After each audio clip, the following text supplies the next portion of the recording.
Okay, everybody, let's go ahead and finish up our section 6.3 notes by doing our Statcrunch example.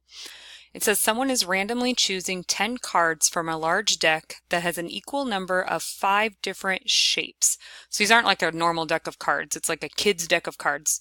And on the cards, there's some shape. So maybe it's like circles, squares, triangles, rectangles, and hexagons. I don't know, 5 different shapes. It says assume the cards are replaced into the deck and shuffled after each draw. Another person is guessing which card was drawn each time. The probability of a correct answer is 20% because 1 out of 5 is 20%, so 1 out of 5 guesses will be correct. Find the following binomial probabilities with Statcrunch. So it's important here to note also that this is a binomial probability because you're talking about cards and there aren't all of those little fractions and decimals numbers of cards. This one says find the probability of getting exactly 5 correct. So in our binomial notation, what that's going to be is out of the 10, there is a probability of 20% being correct. And in this case, we want to find the probability of getting exactly 5 correct. Let's go to our binomial calculator.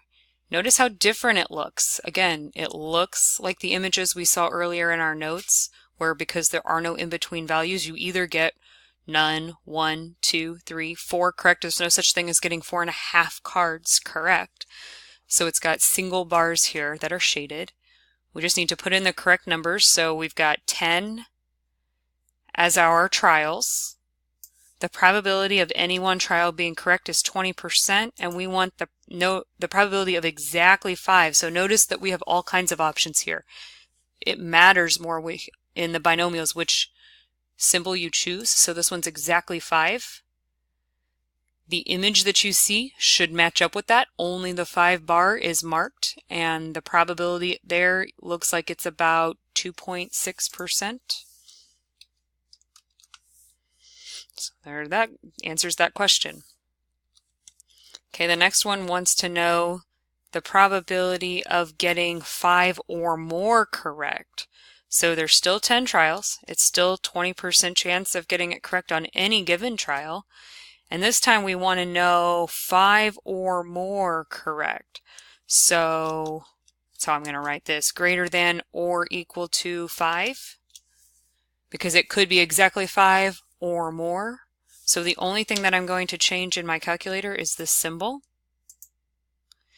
Notice now the 5 bar and the higher bars are marked. 8 is technically out there, but it's so small it's not even showing it. So when they put all those different probabilities together, that adds up to, looks like about 3.3%.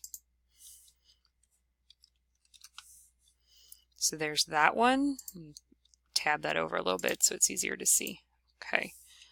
And this last one says, what is the probability of getting fewer than 5? So still 10 trials, still 20% chance, but this time it wants strictly fewer than 5.